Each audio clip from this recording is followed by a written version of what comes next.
In today's video, I am going to teach you how to log into Gmail on laptop and PC, full guide.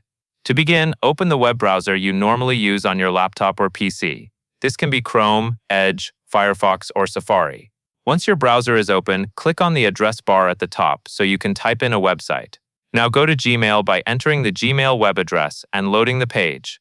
After the page opens, you will be taken to the Google sign-in screen for Gmail. It may say something like "Choose an account," or it may go straight to a sign-in prompt, depending on whether you have signed in on this computer before. If you see a list of accounts, look for the account you want to use and click it. Some computers will show previously used accounts to make signing in faster. Choose the correct one carefully, especially if the device is shared. If you do not see the account you need, you would normally add another account.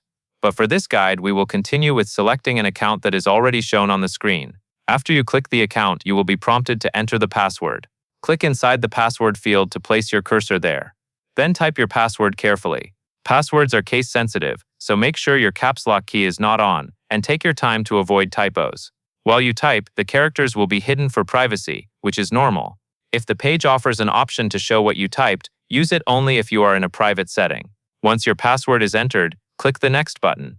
This submits your sign-in details and begins loading your Gmail inbox. Depending on your security settings, Google may take a moment to verify your sign-in before the mailbox opens. After the inbox loads, you are successfully logged into Gmail on your laptop or PC, and you can start reading and sending emails right away. That covers everything you need to know, and that is all there is to it.